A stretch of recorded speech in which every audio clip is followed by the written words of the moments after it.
ఆంధ్ర తెలంగాణలో తక్కువ ఫీజులతో high quality results ఇస్తున్న ఏకైక సంస్థ తిరుమల్ ఐఏఎస్ ఇన్స్టిట్యూట్. ఏఐడీఎంకేకు పవన్ జవసత్వాలు అందిస్తున్నారా? ఆ పార్టీని జాకిలు పెట్టి లేపుతున్నారా? డీఎంకేకు పరోక్షంగా చురకలంటించి ఏఐడీఎంకేకి సపోర్ట్ చేయటం వెనుక పవన్ ప్లాన్ ఏంటి?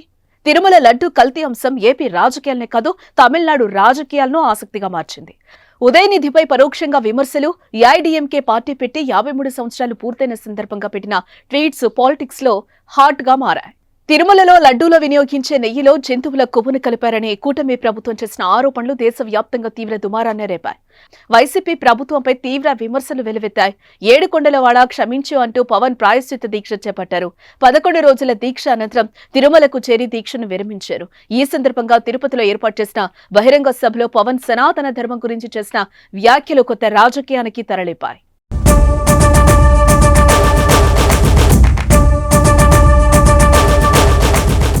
తన స్పీచ్ లో ఇండైరెక్ట్ గా తమిళనాడు డిప్యూటీ సీఎం ఉదయనిధిని టార్గెట్ చేశారు పవన్. సనాతన ధర్మం వైరస్ లాంటిదని, ఆ మహమ్మారిని నిర్మూలించారని ఈ మధ్య ఓ యువ నాయకుడు మాట్లాడుతున్నాడని, సనాతన ధర్మాన్ని ఎవరు ఏం చేయలేరని, ఎవరైనా సరే దాన్ని నిర్మూలించాలనుకుంటే వారే తుడిచిపెట్టుకుని పోతారంటూ పరోక్షంగా ఉదయనిధికి చురకలంటించారు. తిరుపతి బాలాజీ సాక్షిగా ఈ మాట చెబుతున్నా అంటూ పవన్ హెచ్చరికలు జారీ చేశారు.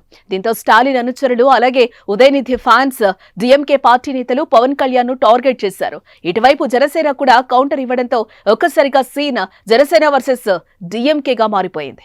ఇంతలోనే పవన్ అక్టోబర్ 17వ తేదీ నాటికి ఏఐడీఎంకే పార్టీ పెట్టి 53 సంవత్సరాలు పూర్తవుతున్న నేపథ్యంలో శుభాకాంక్షలు తెలుపుతూ ఎంజీఆర్ ఫ్యాన్స్ ను పొగుడుతూ పోస్టు పెట్టారు. పురచ్చి తలైవర్ ఎంజీఆర్ పై అభిమానం తాను చెన్నైలో ఉన్నప్పుడు మొదలైందని సోషల్ మీడియా వేదికగా ప్రకటించారు.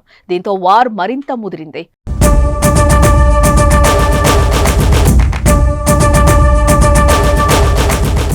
అయితే పవన్ కళ్యాణ్ తాజాగా చేసిన పోస్ట్ స్టాలిన్ ప్రభుత్వానికి వ్యతిరేకంగా ఉందని కొంతమంది కామెంట్స్ చేస్తున్నారు.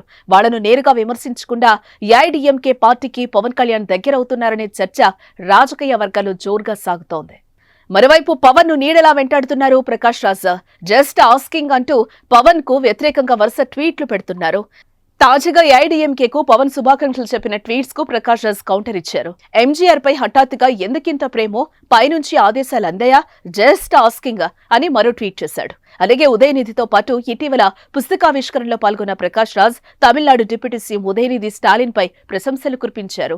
ఉదయనిధి స్టాలిన్ సమానత్వం గురించి మాట్లాడుతున్నారని, మరో డిప్యూటీ సీఎం సనాతన ధర్మం అంటూ తన ఇష్టానుసారంగా మాట్లాడుతున్నారని అన్నారు. నేను ప్రశ్నిస్తే భయపడుతున్నారు, నేను ఎప్పటికీ బలహీన వర్గాల తరపున మాట్లాడతానంటూ ప్రకాష్ రాజ్ పేర్కొన్నారు. ఏదేమైనా తాజా పరిణామాలు తమిళనాడు వర్సెస్ ఆంధ్రప్రదేశ్ రాష్ట్రాల మధ్య ఇప్పుడు పచ్చగడ్డి వేస్తే భగ్గుమనేలా వాతావరణం నెలకొంది.